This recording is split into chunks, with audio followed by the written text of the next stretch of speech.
బెంగళూరులో భారత మహిళా క్రికెటర్ స్మృతి మందాన రెచ్చిపోయింది. బ్యాట్తో విశ్వరూపం చూపించింది. సౌత్ ఆఫ్రికాతో జరిగిన రెండో వన్డేలో ఆట తీరుతో ఆకట్టుకుంది. సూపర్ ఫామ్ ను కొనసాగించింది. చిన్నస్వామి స్టేడియం దద్దరిల్లిపోయేలా పరుగుల మూత మోగించింది. ఆరంభం నుంచి కాన్ఫిడెంట్ గా ఆడిన స్మృతి మందాన ఏ దశలోనూ తగ్గలేదు. 67 బంతుల్లో హాఫ్ సెంచరీ సాధించింది. ఆ తర్వాత మరింత దూకుడు పెంచింది. చూస్తుండగానే సెంచరీ ఫినిష్ చేసింది. 103 బంతుల్లో శతకం బాదింది. 120 బంతుల్లో 136 పరుగులు సాధించింది. 113కు పైగా స్ట్రైక్ రేట్తో ఆకట్టుకుంది. స్మృతి మందాన ఇన్నింగ్స్ లో 18 ఫోర్లు, 2 సిక్సర్లు ఉన్నాయి. తాజా సెంచరీతో స్మృతి మందాన అరుదైన రికార్డులను అందుకుంది.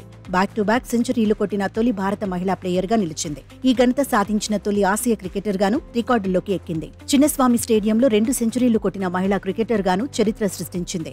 అత్యధిక వ్యక్తిగత స్కోర్ను నమోదు చేసింది. సౌత్ ఆఫ్రికాతో తొలి వన్డేలో 117 పరుగులు చేసిన స్మృతి మందాన అదే ఊపును రెండో మ్యాచ్లో కొనసాగించింది. కెరియర్లో 7వ సెంచరీని సాధించింది.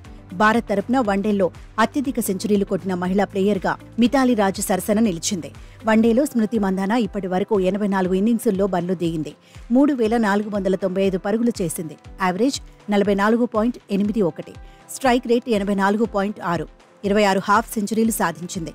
బెంగళూరులో స్మృతి మందానతో పాటు కెప్టెన్ హర్మన్ ప్రీత్ కౌర్ కూడా రాణించింది. వైస్ కెప్టెన్ స్మృతి మందాన దారిలోనే నడిచింది. సౌత్ ఆఫ్రికా బౌలర్లపై ఆధిపత్యం చెలాయించింది. కెరియర్లో 6వ సెంచరీని ఖాతాలో వేసుకుంది. మొత్తంగా 88 బంతులు ఎదుర్కొని 103 పరుగులు చేసింది. నాటౌట్గా నిలిచింది.